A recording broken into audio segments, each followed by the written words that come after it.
Jadi gancet itu adalah mitos. What? Saya pernah diajakin main film, salah satu judulnya itu gancet. Saya nggak mau. Karena itu bohong. Hah? Mit ya. Halo.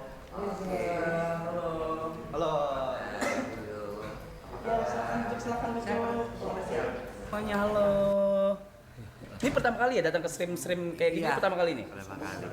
Biasanya ngobrol berdua. Iya, enggak, tapi ini emang stream ini isinya berempat sebenarnya. Oke. Gitu.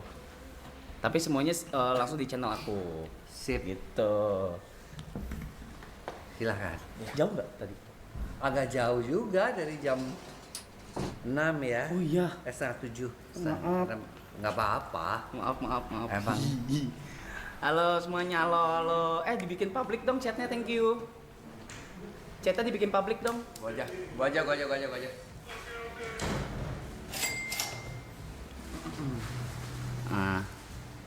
Ya beginilah kalau ini baru live stream kita nggak pernah berhenti. Iya. Rencananya live streamnya itu. Sampai malam terus besok. Iya, jadi kita pun tidur di sini dok. Ada kasur, nanti disediain kasur, tidur di sini gitu. Terus kita ada kegiatan kayak misalnya ada pilates waktu itu, kemarin berkuda.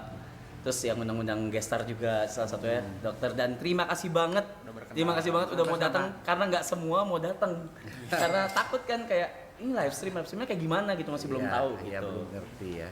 Iya. Alright, so one more time. Terima kasih Dr. Boyko udah datang. Semuanya chat W Dr. Boyko on the chat. Let's go. Nah, karena Dr. Boyko di sini, Iya. udah pasti dong pembahasannya apa, sudah tahu dong. Sudah tahu dong arahnya kemana, ya kan? Sebagai orang yang pernah menikah, pernah ya? Pernah, bukan masih. Sebagai orang yang pernah menikah, mungkin pengalaman saya jauh lebih banyak daripada adik-adik saya ini yang culun-culun ini. Oh, yang lain belum menikah. Belum, Aja, belum. ya. Masih kecil malah umurnya. Masih kecil-kecil. 25 dong. Masih 25 gitu. Ada yang masih 19, ini nih 19. Jadi masih mungkin banyak banget pertanyaan di kepala mereka Iya, yang silahkan. iya kan? Iya kan? Mungkin dimulai dari Yuka. Yuka mau nanya Nih apa? Yuka mau nanya apa nih? Tadi katanya lu ada pertanyaan. Kalau dari saya mungkin kayak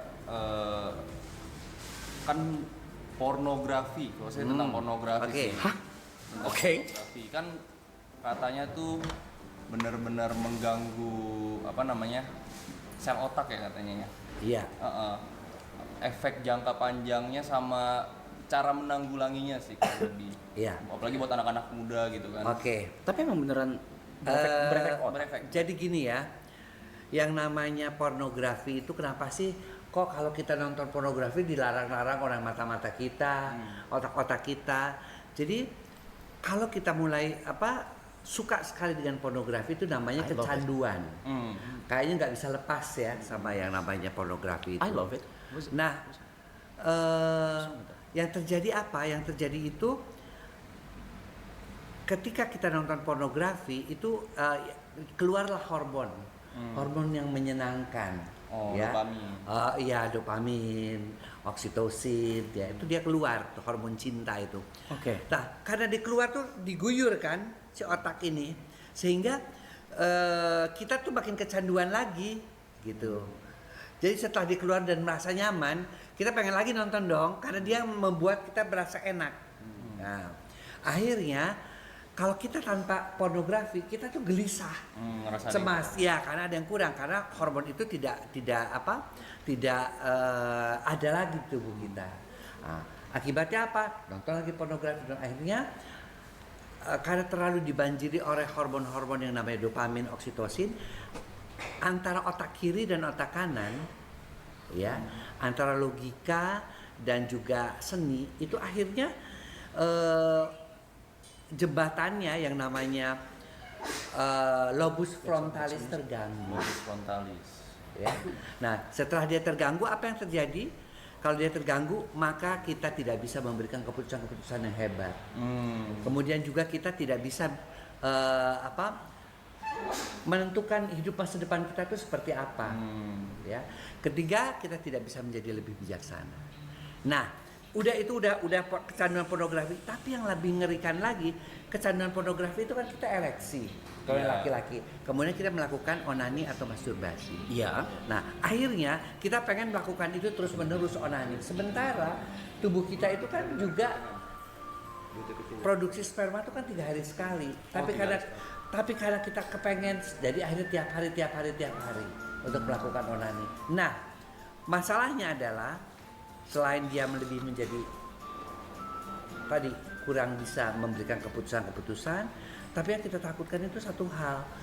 Ketika dia menikah, dia lebih menyukai nonton video porno atau melihat hal-hal porno ketimbang Ketimbang berhubungan seks sama istrinya. Ekstrimnya kayak gitu ya. Ya. Emang kalau misalnya itu lebih enak atau apa? Karena udah terbiasa. Bukan, karena udah kebiasaan. Nggak apa-apa, polos, nggak apa-apa, bagus. Nggak apa-apa. Polos itu bagus. Artinya gini ya, ketika dia itu melakukan onani, kenapa lebih mudah buat cowok? Karena dia tidak ada yang harus dipuaskan. Kalau kita melakukan hubungan seks kan si perempuan juga mesti puas dong, Iya. mesti dapat dong. Nah, Jawab. kalau dia onani itu cuma untuk dirinya dia sendiri. Nah, karena dia udah kebiasaan enak dan onani begitu, secantik apapun istrinya, dia inginnya memuaskan diri sendiri saja. Nah, nanti yang terjadi adalah yang sering ke klinik Pak Sutri adalah orang-orang yang bagaimana melepaskan kecanduan itu. Iya. Istrinya mulai protes. Kenapa kok saya tidak disentuh dok? Apa dia punya wanita idaman lain? Dan itu banyak atau terjadi, Dok. ya ternyata setelah kita coba telusuri ternyata dia kebiasaan atau kecanduan onani. Dan itu banyak terjadi, Dok. Banyak terjadi. Buset, baru tahu. Oke. Di kalangan orang anak-anak muda itu banyak terjadi itu. Bisik-bisik. Gak apa-apa, tanya aja. Mumpung di sini, sumpah. Sumpah, kalau gue udah nyiapin pertanyaan satu tapi nanti belakangan. Satu. Tapi gue satu. Tapi penasaran banget gue dari dulu pengen nanya ke dokter yang Boyka. lain. Tapi normalnya dok buat pasangan suami istri nih, kalau misalkan buat berhubungan itu intensitasnya tuh berapa per minggu? atau Tergantung umur. Tergantung umur. Kalau yang muda 20-30 tuh bisa seminggu 3 kali 4 kali. Tapi kalau di atas 31 sampai 40 tuh seminggu 2-3 kali. Oh. Kemudian di atas lagi nanti di atas 41-50 seminggu 1 sampai 2 kali. 60 biasanya seminggu sekali. 2 kali kalau dia sampai 2 kali juga nggak apa-apa. Oke. Kalau teman saya ada yang sehari 2 kali normal nggak sih? Di atas 30 sehari 2 kali. Kalau memang dua-duanya stamina-nya bagus nggak masalah. Pengantin baru kalau orang baru nikah umur berapapun kadang-kadang sehari sampai 3 kali kayak minum obat kan. Iya. Tapi dok kalau misalnya dia nggak ada nggak sih orang yang benar-benar nggak tertarik sama Nah itu namanya hiposeksual. Hipo itu Hiposeksual. rendah, seksnya rendah. Oh. Aseksual. Nah atau aseksual sama sekali tidak. Oh bukan. Nah ini kan rendah aja. Oh, rendah. Rendah Masih aja ada. itu hipo, masih ada sedikit-sedikit gitu. Tapi mungkin dia melakukan hubungan seksnya cuma sebulan sekali. Nah itu kita sebutnya hipo. Oh hipo dia. Kita pernah diajakin main film, salah satu judulnya itu Gancet, karena nggak mau. Karena itu bohong, Hah? Mit ya. itu hoax. What do you mean? Hoax? Orang itu kalau sudah berhubungan seks, dijepit, ya, si Kegel. wanitanya itu kemudian sudah rileks memasuki masa resolusi, maka jepitannya itu akan kendor sendiri. Demikian juga penis, ketika dia gancet begitu, oke, kejepit, tapi ketika dia sudah ejakulasi, dia itu akan mengecil sendiri, jadi akan bisa lepas sendiri. Jadi gancet itu adalah mitos. What?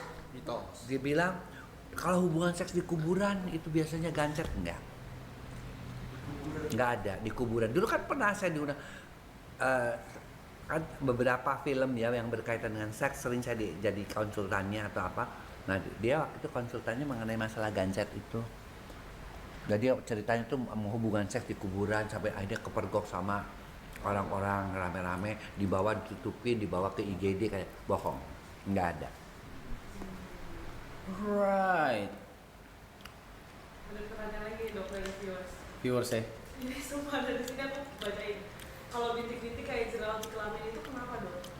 Bisik-bisik, Bintik-bintik kayak jerawat di kelamin. herpes 1 biasanya. atau herpes 2. Biasanya dokter ambil darah, kita periksa, kalau ternyata herpesnya positif, apalagi IgM itu yang baru dalam 3 bulan, langsung kita kasih obat selama 3 bulan. Obat virus biasanya dikasih 3 bulan. Kalau obat TBC kan 6 bulan, 9 bulan, HIV seumur hidup. Itu biasanya lebih sering ke laki-laki atau perempuan? Dua-duanya. Seru. Gimana pertanyaan lo? Udah, gancet. Udah. Iya, gue Temen lagi penasaran. gancet. Iya, gue penasaran banget. Makanya gue kasih. Penasaran banget gue. Dan nyata mitos nyata gancet ya. Mitos. Tapi kalau Hoax. misalkan yang pergokin warga terus dia tegang gitu, susah keluar gak bisa. Apa? Maka udah tegang, kayak perlu ketakutan, cute. Oh iya sih, logikanya kayak gitu sih. Wah. Ada lanjutan soal gadget dari komen. Ngaruh gak sih dok, kan bentuk penis ini kan beda-beda ya. Katanya tuh bisa juga gadget tuh disebabkan karena penisnya ngarah kemana gitu. Nggak ngaruh. Kenapa gue jawab? Itu yang namanya vagina kan lurus-lurus aja gitu, nggak ada berkelok-kelok Penis lu begitu. Transformers. Mengarah kemana? Ada yang bengkok ke kiri loh. Ya bentuk kan gini. Itu penis, bengkok ke kiri, bengkok ke kanan nggak juga nggak apa-apa.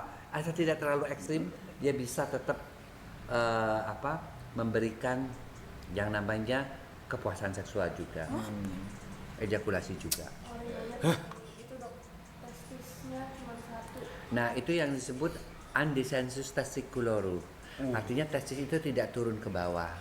Jadi kalau yang satu biasa kita minta dokter USG atau dengan alat pemindaian radiologi ya USG bisa dengan CT scan itu kelihatan tuh testisnya tuh nggak turun ke bawah. Nah biasanya dilakukan operasi ya, dilakukan operasi diturunkan ke bawah. Tapi biasanya testis yang udah dioperasi itu tidak berfungsi secara normal untuk menghasilkan sperma gitu loh. Dengan testis hanya 1 apakah mempengaruhi? Kesuburannya dong berkurang juga, tapi biasanya sama seperti orang ginjalnya 1, matanya 1, kemudian paru-parunya 1 sebelah, toh masih tetap bisa bernafas, hanya tidak optimal.